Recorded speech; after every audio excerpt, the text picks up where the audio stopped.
अच्छा स्टूडेंट्स देखें, voice issue board में नजर आने का इशू अगर है तो वो स्टार्ट में ही रिजॉल्व करवा दें। कल की तरह ना हो कि जब वॉइस का इशू हो और वो आप लीव कर देंगे। तो ये वॉइस इशू नहीं होना चाहिए बेटा। बोर्ड क्लियर नजर आ रहा है?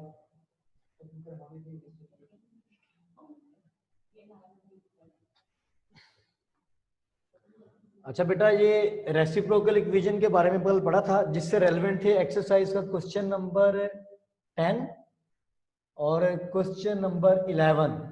दो क्वेश्चन थे जो इससे रेलेवेंट थे। क्वेश्चन नंबर 10 और क्वेश्चन नंबर 11 रेसिप्रोकल इक्वेशन से रेलेवेंट थे। एडमिट करें और म्यूट ऑल कर दें। बेटा हम आपको एंड पे अलाउ करेंगे अनम्यूट के लिए जब क्वेश्चन आंसर आपने उसे पूछने हुए। वॉइस में नहीं आ रही, चलिए इसको ये कर दीजिएगा एडमिट। अच्छा बेटा, इससे रेलेवेंट थी क्वेश्चन नंबर 10 एक्सरसाइज का और question number 11। Reciprocal equation, equation of the type या इक्वेशन होती क्या है? A into x square plus 1 over x square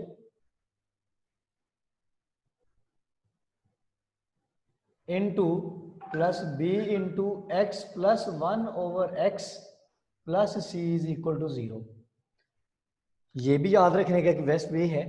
reciprocal equation को दो तरह से या लिखा जा सकता है, x raise to power 4 plus b x raise to power 3 plus c x raise to power यानी x square plus b x plus a is equal to 0। अगर आप ये इक्वेशन लिख लेते हैं तो उससे ये बन सकती है। रेसिप्रोकल इक्वेशन की डेफिनेशन पेज 9 पे है कि equation which is remain unchanged when x is replaced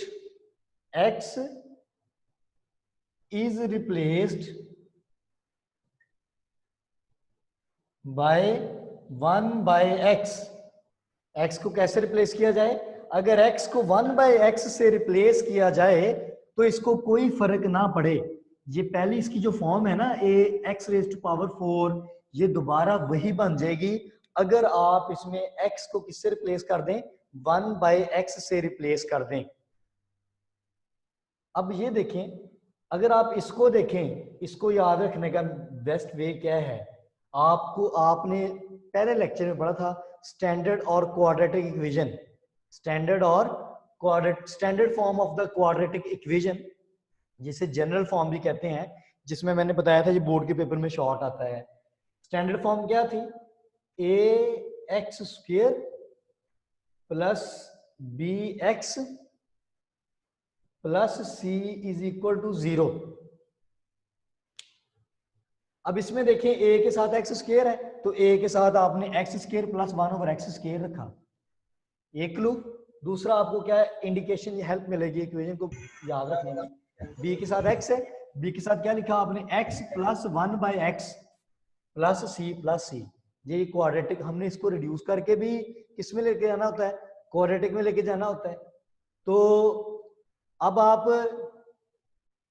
ये जब ये डेफिनेशन आनी है पेपर में कंफर्म, डिफाइन रेसिप्रोकल इक्वेशन, जिस बच्चे ने डिफाइन कर दिया 1 नंबर, जिसने ये एग्जांपल नहीं दी, या इसको क्वेश्चन की फॉर्म में भी एग्जांपल दे सकते हैं, जो आपका एक्सरसाइज का क्वेश्चन नंबर 10 है या क्वेश्चन नंबर 11 है, वो भी एग्जांपल दी जा सकती है।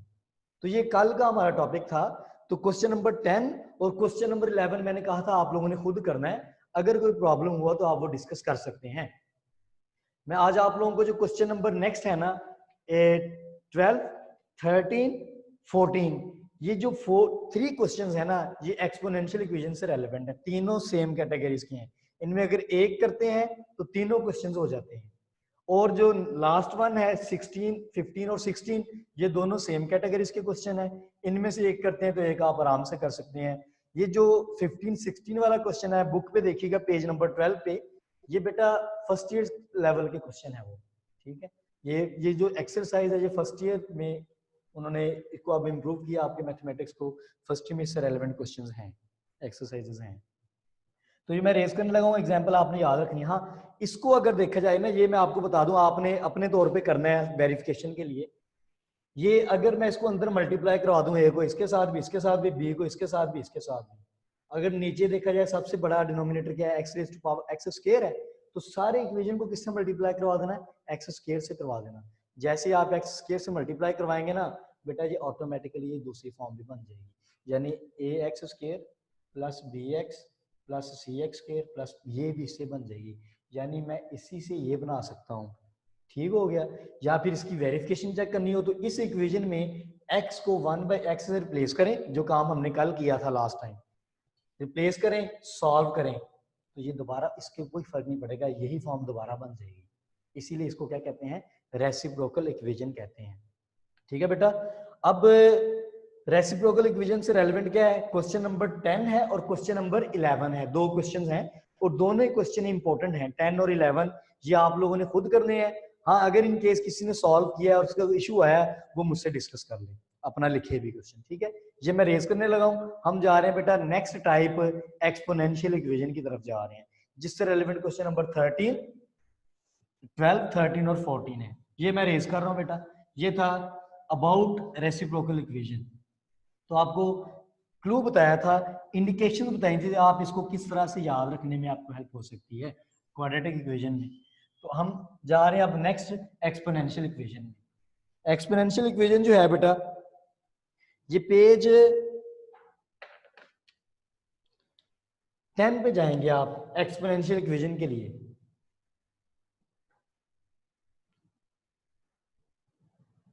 एक्सपोनेंशियल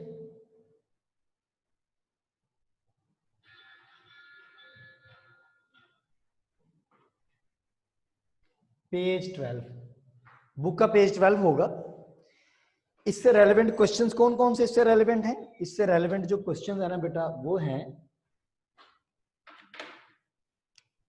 12, 13, 14, यानी तीनों क्वेश्चंस की जो कैटेगरीज हैं वो सेम है, ये तीनों सेम कैटेगरीज के क्वेश्चन हैं।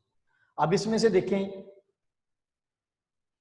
उसी तरह से हमारे जब हम सॉल्व करते हैं इसके तीन पार्ट होते हैं। एक में हम रिड्यूस करते हैं क्वाड्रेटिक में, स्टैंडर्ड फॉर्म में, ये स्टैंडर्ड फॉर्म होती थी, a x square plus b x plus c is equal to 0, where a b and c belongs to real numbers और c is a is not equal to 0। तो ये भी आप लोगों को पता होना चाहिए, ये बार बार, ये बड़ा इंपॉर्टेंट शॉर्ट क्वेश्चन है। इसकी पावर 2 है। रिड्यूस करते हैं क्वाड्रेटिक में, रिड्यूस करके फिर उसको रिड्यूस वाली को सॉल्व करते हैं बाय कंप्लीटिंग स्क्वायर और मिड टर्म ब्रेक, और तीसरे में जिसको आपने लेट किया होता है एंड पे जाके इन टर्म्स ऑफ एक्स आंसर निकालते हैं। तीन पार्ट्स पे क्वेश्चन कंसिस्ट करता है ये। अब इसमें एक्सपोनेंशियल वाले में देखें बेटा, कौन सा क्वेश्चन समझना चाहेंगे 12, 13, 14 में से? मेरे समझ रहा हूँ कि आप लोगों को 12 समझा दूं। 12 और 13 में जो प्रॉब्लम आएगा वो 12 में भी है, वो 13 में भी है, दोनों की प्रॉब्लम सेम है, तो दोनों में से कोई भी समझा जाए तो आपकी नीट कंप्लीट हो सकती है। तो इसमें अब मैं आप लोगों को समझा रहा हूँ बेटा 12, 13, और अगर देखा जाए ना जो 14 है, तो 14 हमारा जो है इनसे थोड़ा सा डिफरेंट करके सॉल्व होगा। ठीक है, तो एक 12 समझाता हूँ और एक 14। तो क्वेश्चन नंबर 12 की तरफ जा रहे हैं हम। 13, ओके बेटा, 13 क्वेश्चन की तरफ जा रहे हैं। ये क्वेश्चन नंबर 13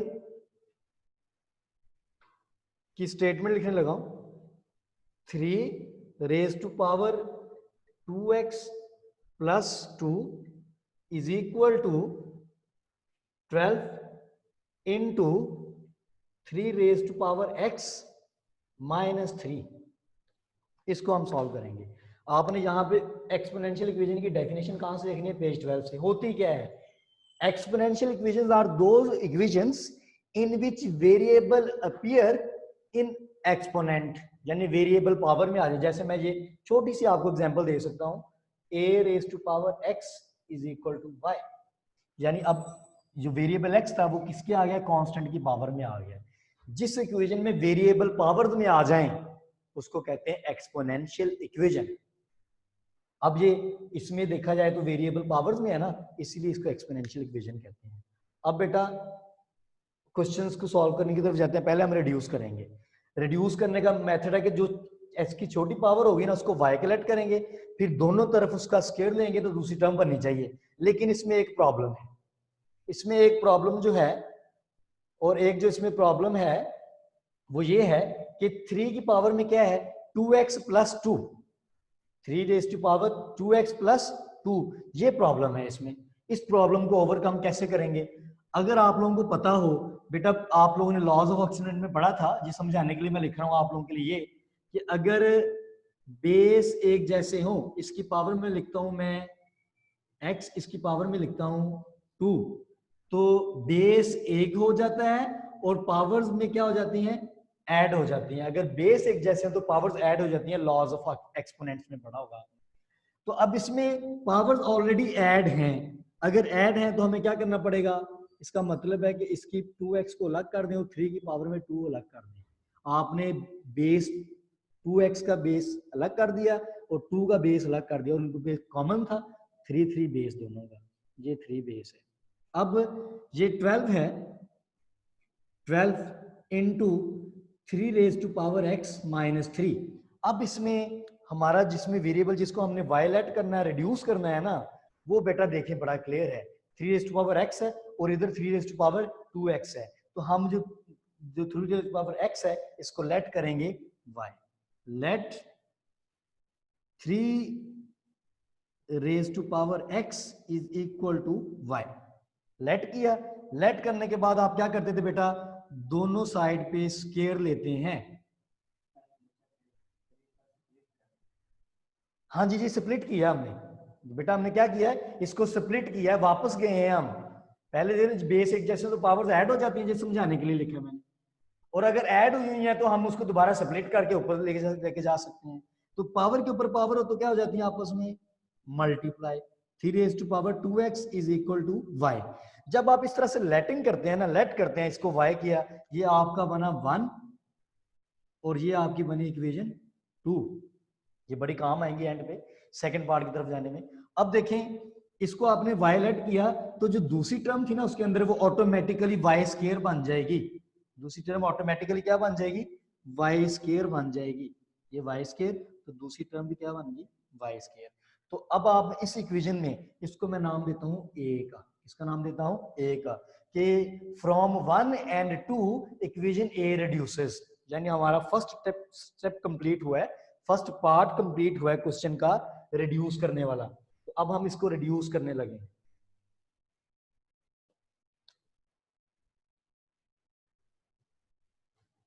रिड्यूस यानी ये लिख सकते हैं, from equation 1 and 2 equation A reduces to. कहां पे रिड्यूस होगी, किस फॉर्म में रिड्यूस होगी, ए, ये है आपकी, ये ए इक्वेशन है। 3 रेज़ टू पावर 2x देखा, ये इक्वेशन 2 कहती है 3 रेज़ टू पावर 2x किसके इक्वल है, y स्क्वायर के इक्वल है। तो मैं इसकी जगह पे क्या पुट कर दिया, y स्क्वायर इनटू 3 का पावर 2 है, 3 का स्क्वायर मैं अभी लिख रहा हूं, जब 3 का पावर 2 बेटा किसके इक्वल होता है, 9 के इक्वल होता है। तो मैं इसकी जगह पे क्या पुट कर दिया, 9 इज इक्वल टू, ये क्या है 12, 12 एज इट लिखा, आगे क्या लिखा है 3 रेज़ टू पावर x, वो आपने क्या लेट किया था y, और माइनस क्या है 3, यानी क्या बन गया 9, या मैं जहां पे ये भी लिखा रहना एक स्टेप में 3 का स्क्वायर था, तो 3 का स्क्वायर क्या होता है 9, इसको कर लें 9y स्क्वायर, और ये उधर जाके माइनस हो जाएगा, माइनस 12y, माइनस के उधर जाके क्या हो गया प्लस 3 इज इक्वल टू 0। ये आपकी रिड्यूस होगी किसमें, क्वाड्रेटिक इक्वेशन में। किसमें रिड्यूस होगी बेटा, क्वाड्रेटिक इक्वेशन में रिड्यूस होगी है। अब फर्स्ट स्टेप पार्ट आपका कंप्लीट हुआ है कि आप उसको रिड्यूस करते हैं क्वाड्रेटिक इक्वेशन में by making suitable substitutions, then उस रिड्यूस यानी क्वाड्रेटिक फॉर्म में जब आ जाए, स्टैंडर्ड फॉर्म में आ जाए, तो फिर आप उसको सॉल्व करते हैं। कैसे सॉल्व करते हैं, by completing square, by mid term break, और by using quadratic formula. There are 3 ways 3 methods to solve the quadratic equation. तो इनमें से चॉइस इज योर्स, मेंशन नहीं है कि इस मेथड से करें, अब आपको जो मेथड भी इजी लगे आप उससे कर सकते हैं। अच्छा, जिनको बेटा लेट करते हैं, फिर लेट किस लिए करते हैं? पुट करने के लिए लेट करते हैं। अगर आपने उनको लेट कर लिया है तो फिर पुट भी तो करना है। किस में पुट करना है? ए में पुट करना है। ये जो आपकी इक्वेशन है लेट वालों को, जो मैंने अंडरलाइन की है, इसमें पुट करना है। लेट करते इसलिए ताकि हम उसको पुट कर सके उसमें वैल्यूज। अब इस इक्वेशन में देखें 3 रेज़ टू पावर x नजर आया, उसको हमने क्या लेट किया था? y, उसकी जगह पे y रखा गया, यानी वो इक्वेशन पूरी लिखी जाएगी। मैं फ्रॉम 1 और 2 की जगह पे पता क्या करता हूं, वो इक्वेशन लिखता हूं ताकि आपको बिल्कुल क्लियर समझ आए। ये इक्वेशन दोबारा लिख रहा हूं, 3 raise to power 2x into 3 square is equal to 12 into 3 raise to power x minus 3। अब आप देखें, आप इसको देखें और इसको देखें जिसमें वेरिएबल थे। एक 3 की पावर में x लिखा हुआ है और एक 3 की पावर में 2x लिखा हुआ है। जब आपने लेट किया तो आपने 3 की पावर x को क्या लेट किया है? y। तो अब और ये 3 रेज़ टू पावर 2x किसके बराबर बनना? y स्क्वायर के। अब इस इक्वेशन में देखें, ये 3 रेज़ टू पावर 2x है, उसको क्या लेट किया? y स्क्वायर पुट करना है। तो उसके नीचे देखें, मैंने बिल्कुल उसके नीचे ये छोटा सा एरो बना देता हूं, उसके नीचे आपने क्या किया, इसकी जगह पे क्या लिख दिया? y square. ये एज इट इज अपनी जगह पे है, इक्वल अपनी जगह पे है, 12 अपनी जगह पे है, लेकिन 3 रेज़ टू पावर x की जगह पे आपने किसकी रिप्लेसमेंट कर दी? y की कर दी। ये 1 और 2 की रिप्लेसमेंट इस तरह से हुई है। देखें, इसकी जगह पे y आ गया और इसकी जगह पे ये जो ये है, इसकी जगह पे y स्क्वायर आ गया और इसकी जगह पे क्या आ गया? इनकी सिर्फ जगह, इनकी जगह पे आना है, बाकी किसी की जगह हमने नहीं छेड़ी, बाकी किसी की लोकेशन चेंज नहीं की, वो एज इट इज आ रहे हैं। तो फिर ये 3 का स्क्वायर क्या हो गया था? 9, तो 9y स्क्वायर, 12y उधर आके हो गया -12y, माइनस 3 उधर आके क्या हो गया? +3 इज इक्वल टू 0। समझ में आई बात? अब ये हो गया रिड्यूस। रिड्यूस वाले को आपने क्या करना है? सॉल्व करना है, खुद सॉल्व करना है। चाहिए तो ये आप इसको खुद सॉल्व करते और मुझे अब तक इसके आंसर बता देते, कोई बच्चा तेजी से कर लेता। फिर मैं क्या करता, मैं तीसरे पार्ट में आपके, क्योंकि इन टर्म्स ऑफ एक्स आंसर चाहिए, तीसरा पार्ट बड़ा इंपॉर्टेंट है। सेकंड पार्ट बहुत इजी है, हमने एक्सरसाइज 1.1 का क्वेश्चन नंबर 1 में भी किया, 2 में भी किया, ठीक है। यानी जो एक्सरसाइज आपकी थी ना 1.2, उसमें भी सॉल्व किया, उसको 1.1 में भी सॉल्व किया। तो ये आपको क्वेश्चन रिपीटेशन में आ जाता है। अब इसका अगर देखा जाए, इसको इससे मल्टीप्लाई करवाएं तो कितना बनता है? इसकी मिड टर्म ब्रेक की तरफ अगर जाएं, मिड टर्म ब्रेक करवा दें फिर बेटा, या फिर मुझे इसके 2 आंसर बता दें वाई के क्या आ रहे हैं, जल्दी करें जरा, हरियप हरियप हरियप। या फिर मैं मिड टर्म की ब्रेक दूंगा और लास्ट पार्ट में हम ये है कि आसानी से जो है वो इन टर्म्स ऑफ एक्स आंसर निकालेंगे। 3 पार्ट्स हैं, सेकंड पार्ट में इसकी मिड टर्म ब्रेक करवा लें। मिड टर्म ब्रेक में या तो फिर सिंपल 9 3 तक कितना होता है 27, या फिर ये देखें ये 9 है, ये 12 है, ये 3 है, तीनों एक ही टेबल पे जा रहे हैं, सबको किससे डिवाइड किया जा सकता है? 3 से किया जा सकता है, यानी 3 कॉमन लिया जा सकता है। 3 कॉमन लेते तो ये फिर अगर यानी सब कोई 3 से डिवाइड करवाया जाए तो ये क्या रह जाएगा? 3y square minus 4y plus 1 is equal to 0, और रिड्यूस होगी इक्वेशन, सिंप्लीफाइड होगी। अब आपने 3 1 दा 3 यानी 3y स्क्वायर बनना चाहिए, first value 3y square, last value plus 1, multiply करवाया तो ये आया।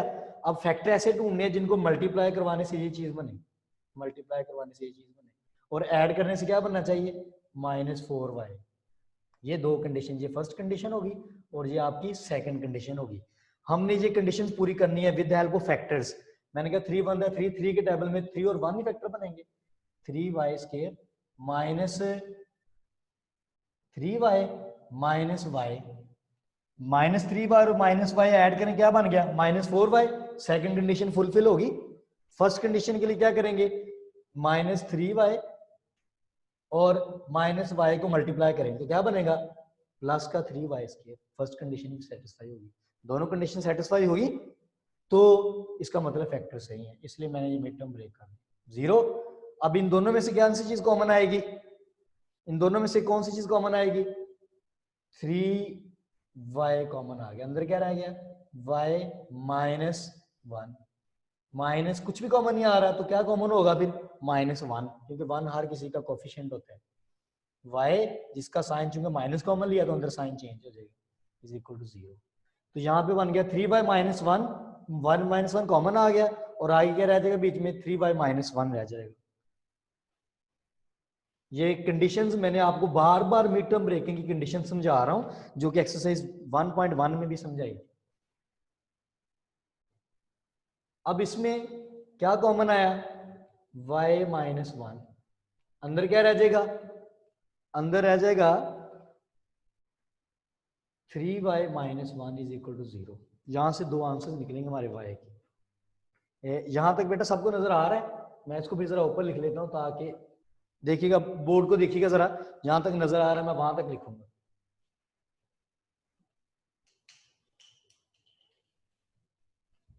ये देखिएगा बेटा, ये इसमें से y-1 कॉमन आ गया, नजर आ रहा है, और दूसरा अंदर क्या रह गया 3y और इधर क्या रहेगा -1 इज इक्वल टू 0। अब दोनों को 0 के कलेक्ट करेंगे, y-1 इज इक्वल टू 0, ये 0, ठीक है। और दूसरा यहां से y की वैल्यू क्या आ गई 1 आ गई, उधर जाएगी, और यहाँ पे 3y-1 is equal to 0, 3y is equal to 1 और y इज इक्वल टू 1/3। अब ये y के 2 आंसर आ गए हैं, y इज इक्वल टू 1 और y इज इक्वल टू 1/3। ये तो आपने सेकंड पार्ट सॉल्व किया है। फर्स्ट पार्ट है रिड्यूस करना सूटेबल सब्स्टिट्यूशन से, second part reduced quadratic equations को सॉल्व करना है आपने मिड टर्म ब्रेकिंग से, completing square sets up to you. फिर फाइनली थर्ड पार्ट जो है, थर्ड पार्ट में जो आंसर है ना हमें चाहिए इन टर्म्स ऑफ एक्स। तो आपने जो लेट किया होता है ना इक्वेशन 1 और इक्वेशन 2, यानी 2 इक्वेशन 1 से बने हैं, तो आप y की जगह पे एक बार इसका एक आंसर रखेंगे और इसको सॉल्व करेंगे, और एक बार इसका दूसरा आंसर रखेंगे, इसको सॉल्व करके इसके in terms of x answer निकालेंगे।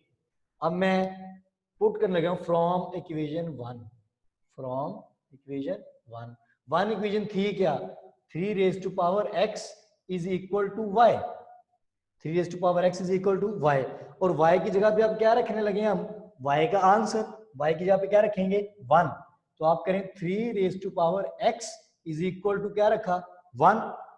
ये हम बेटा 9th में भी क्वेश्चन से सॉल्व करते हैं। अब देखें मैं x का आंसर कैसे निकाल सकता हूं, जब बेस मुझे इस तरफ कोई बेस 3 बनानी पड़ेगी, मुझे इंडिकेशन इसको देख के मिली है क्योंकि ये पावर में है तो बेस सेम करनी पड़ेगी, तो मुझे इधर बेस 3 लानी पड़ेगी, तो इधर लेकिन 1 लिखा हुआ है, मैं 3 बेस कैसे ला सकता हूं। आप देखें 3 रेज टू पावर x, मैं इधर करता हूं 3 बेस रखता हूं और पावर में कर देता हूं उसके 0। अब जब भी किसी नंबर की, किसी कांस्टेंट की, किसी वेरिएबल की पावर में 0 हो तो वो किसके इक्वल होता है, वो 1 के इक्वल होता है। वो किसके इक्वल होता है बेटा 1 के इक्वल होता है। अब इसका मतलब 1 की वजह से मैंने इसको क्या कर सका 3 रेज टू पावर 0, ये 1 के इक्वल है।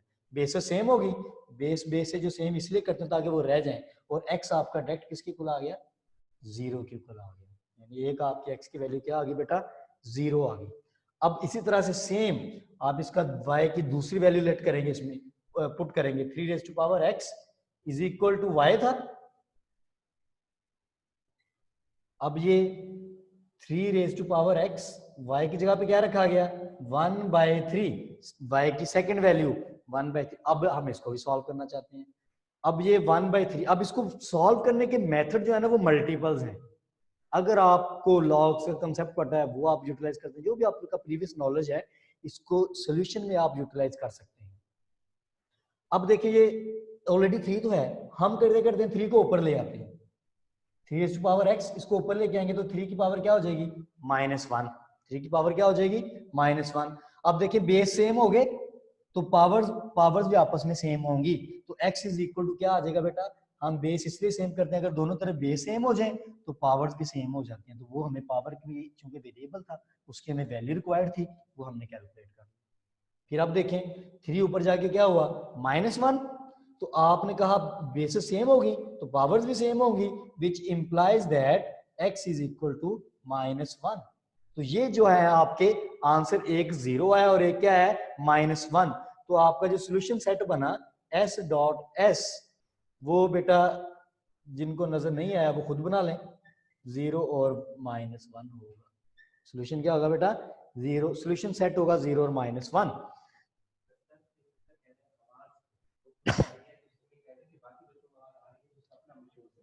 बेटा बाकी बच्चों सबको आवाज आ रही है, आप अपना देखें, आपने डिवाइस का आईडियो यूज किया है कि नहीं किया। एक ऑप्शन आता है जो स्टार्ट में हमने सबको ग्रुप में वीडियो भी भिजवाई थी कि वहां पे आप क्लिक करें, क्योंकि बाकी बच्चों का वॉइस का इशू नहीं है। अगर सिंगल आपका ही है तो इसका मतलब आपका कहीं प्रॉब्लम है। नेट में देख लें, डिवाइस के कनेक्शन में देख लें। अब बेटा क्वेश्चंस की तरफ आ सकते हैं आप। 3 कैटेगरीज थी, सॉरी इस क्वेश्चन के 3 पार्ट थे। फर्स्ट पार्ट रिड्यूस करना, सेकंड पार्ट रिड्यूस वाले को सॉल्व करना, आंसर आएंगे इन टर्म्स ऑफ वाई। फिर थर्ड पार्ट जो है, ये थर्ड पार्ट आपने किया कि third part in terms of x answer निकालना। और वो कहां से निकलते हैं, इक्वेशन 1 से, जहां से आपने लेट किया हुआ था एक्स वाले को खत्म करने के लिए। बात समझ में आई? तो इसमें आपने वापस दोनों वाई की वैल्यू को बारी बारी रिप्लेस किया और इन टर्म्स ऑफ एक्स इसके आंसर कैलकुलेट किए। हाँ, अगर आपको कोई प्रॉब्लम है तो आप पूछ सकते हैं।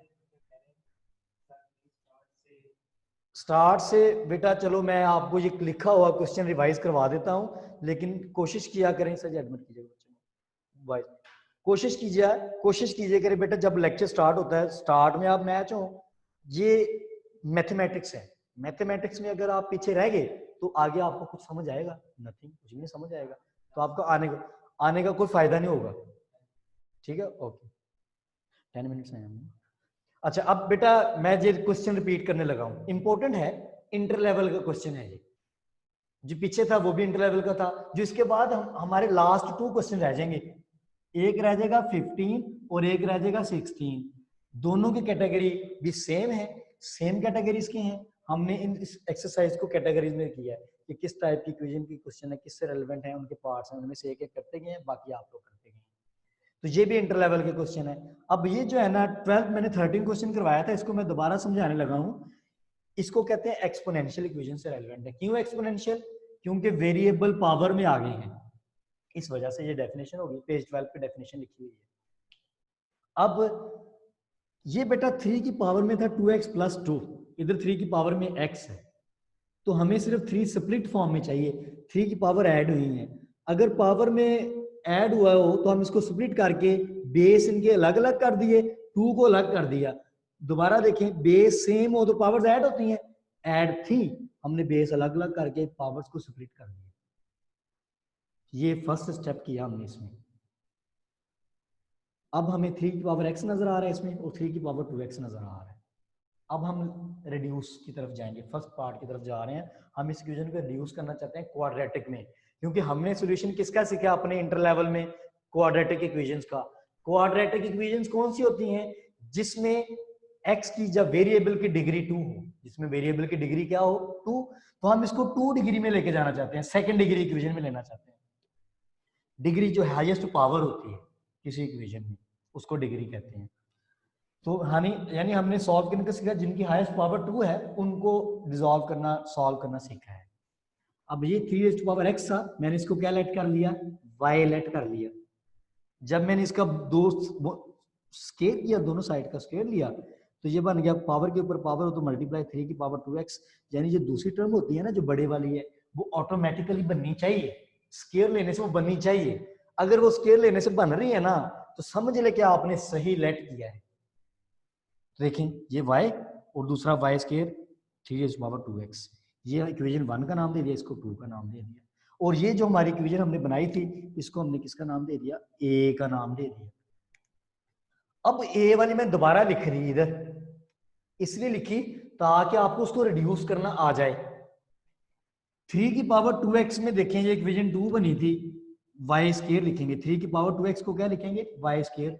तो मैंने इसकी जगह पे, सिर्फ इसकी जगह पे y स्केयर लिख दिया। डॉट 3 की पावर 2 था, वो अपनी जगह पे ऐसे ही आ गया, उसको नहीं छेड़ा। फिर इक्वल था, इक्वल लिखा, फिर 12 था, 12 लिखा। अब क्या है 3 रेज़ टू पावर x, क्या लेट किया था, 1 को देखें, 3 पे वाई 6 के बराबर है वाई, उसकी जगह पे क्या आ गया, वाई आ गया, माइनस अपनी जगह पे, 3 अपनी जगह पे, यानी मैंने किसी की लोकेशन चेंज नहीं की, सिर्फ जिनको लेट किया था ना 1 और 2 उनकी जगह पे उनकी वैल्यूज पुट कर दी। अब 3 का स्क्वायर क्या होता है 9, तो ये बन गया 9y स्क्वायर, 12y इधर आके क्या हो गया -12, माइनस इधर आके हो गया +3 इज इक्वल टू 0। अब ये चूंकि 9 इसका क्वेश्चन 9 है, इसका 12 है, इसका 3 है, एक ही टेबल पे जा रहे थे, मैंने सबको 3 से डिवाइड कर दिया, रिड्यूस कर दिया, बन गया 3y स्क्वायर -4y + 1। अब इसकी मैंने मीटर, ये आप तो खुद कर सकते हैं ना, ये जो पोर्शन, ये इक्वेशन लिखी है ना, ये वाली जो मैंने सिंपलीफाइड क्वाड्रेटिक, ये तो आप खुद करेंगे ना सॉल्व, क्वाड्रेटिक फार्मूला से कर लें, कंप्लीटिंग स्क्वायर से कर लें, मिड टर्म ब्रेकिंग से कर लें, क्वाड्रेटिक फार्मूला लगा लें, it's up to you. Answer आएंगे 2, एक y का आंसर 1, एक y का आंसर 1/3, ये आपने अपनी प्रैक्टिस करनी है। लेकिन ये सेकंड पार्ट था, फर्स्ट पार्ट रिड्यूस करना, second part reduce quadratic equation को सॉल्व करना, और थर्ड पार्ट आपने आंसर निकालने हैं इन टर्म्स ऑफ x, जो आपने लेट किया होता है उसकी। y के 2 आंसर थे, यानी यहां तक आपका पार्ट सेकंड था, ये आपका थर्ड पार्ट है। रिड्यूस करने वाली तक, यहां तक अगर आप बात करें तो ये रिड्यूस कर लिया, यानी इस इक्वेशन तक आपका फर्स्ट पार्ट था, रिड्यूस करना फर्स्ट पार्ट, रिड्यूस वाले को सॉल्व करना सेकंड पार्ट, और थर्ड पार्ट क्या है, जो आपने फाइंड कर लिए आंसर, उनको इन टर्म्स ऑफ x लेकर जाना है।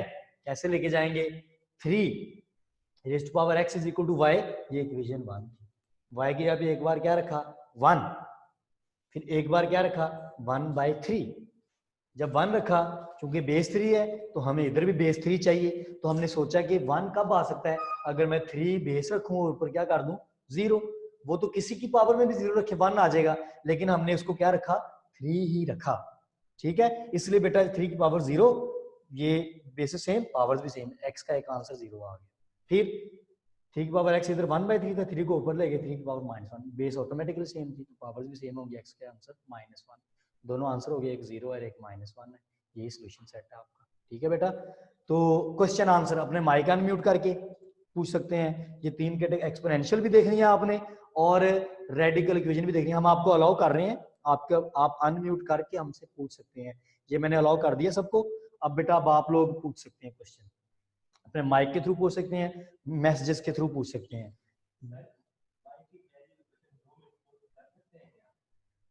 जी बिल्कुल बेटा पुट कर सकते हैं, ये कल भी एक बच्चे ने क्वेश्चन किया था कि y की वैल्यू इक्वेशन 1 की जगह पे 2 में पुट कर दें, क्योंकि जो 1 इक्वेशन है वो 2 से बनी है, सॉरी जो 2 है वो 1 से बनी है, तो चाहे 1 में पुट करें चाहे 2 में पुट करें, इट्स अप टू यू, ये आपकी मर्जी है, आंसर पे फर्क नहीं आएगा। 1 चूंकि सिंप्लीफाइड है इसलिए उसमें इजीली सॉल्व हो जाता है, आपकी जो मेहनत है ना क्वेश्चन लेंथी होने से बच जाता है, शॉर्टली सॉल्व हो जाता है, ये इसका एडवांटेज है। और बेटा क्वेश्चन माइक अनम्यूट करके पूछ सकते हैं, चैट में भी पूछ सकते हैं। ये मैसेज आया बेटा 3x इज इक्वल टू 3 कैसे बना है, 3x इज इक्वल टू 3 नहीं बना, 3 की पावर x था और उसके आगे था 1/3, उसके आगे क्या लिखा हुआ है, क्योंकि y की वैल्यू थी 1/3, 1/3 थी, यानी 3 नीचे था, हम 3 को ऊपर लेकर आए हैं, जब 3 को ऊपर लेके आए हैं तो 3 की पावर क्या हो गई है -1, अब ये -1 आया 3 की, अब ऑटोमेटिकली इसकी बेसिस सेम होगी और x का आंसर क्या आ गया -1। ये बेटा इस बात की समझ आ गई। y is equal to 1/3 कैसे बना, जी बेटा पूछो, y is equal to 1/3 कैसे बना, y is equal to 1/3 कैसे आया बेटा, ये इक्वेशन जिसको हमने रिड्यूस किया ना quadratic equation 3y square -4y + 1 is equal to 0, इसकी मैंने मिड टर्म ब्रेक की, मिड टर्म ब्रेक करके सॉल्व किया तो एक y का आंसर 1 मिला, एक आंसर y 1/3 मिला है, क्योंकि 3y -1 इज इक्वल टू 0 था, -1 उधर जाके +1 हुआ, बाय 3 मल्टीप्लाई उधर जाके डिवाइड हो गया। ये तो बेटा आप खुद सॉल्व करेंगे तो आपको पता चलेगा, जिन बच्चों ने एक्सरसाइज 1.1 की है ना या 1.2 की है वो आराम से मिनटों में इसको सॉल्व कर सकते थे, प्रैक्टिस करें बार बार इनको सॉल्व करने की। ये बेटा आगे और समझ आ गई इस बात की, 1/3, ये तो आप जब रिड्यूस्ड क्वाड्रेटिक इक्वेशन को सॉल्व करते हैं तब आपको ये मिलते हैं। और बेटा पूछें गर्ल्स में से देख लें, बॉयज में से देख लें, जिनको कोई प्रॉब्लम है बेटा पूछे। आपने क्वेश्चन नंबर 10, 11, 12, 13, 14 या बाकी करेंगे ना तो आपको और कल प्रॉब्लम होंगी। अगर इन केस प्रॉब्लम हुआ तो आपको पता चल जाएगा, दोबारा आप मुझसे पूछ सकते हैं। अगर यस है तो मुझे बताएं समझ आ गया है, ओके करें, नो क्वेश्चन, फिर मीटिंग एंड करनी है। Yes sir. जी बेटा बोलो। Okay sir. बोलो, कौन बोल रहा था जी? सर ये क्वेश्चन आया बच्चे का, सर फर्स्ट वाली इक्वेशन का 3 की पावर x नहीं 3 की पावर x बेटा ये क्वेश्चन है, दिस इज द क्वेश्चन। ये आपने क्वेश्चन लिखा है बुक से देख के, ये क्वेश्चन 13 है, मैंने इसको बुक से देख के लिखा है, ये खुद हमने नहीं बनाया, ये सवाल था, इसको सॉल्व किया 3 की पावर x। और क्वेश्चन? नो क्वेश्चन, सेटिस्फाइड है बेटा? एक्सपोनेंशियल इक्वेशन का भी आइडिया हो गया, उनको रिजॉल्व करना भी आ गया आपको।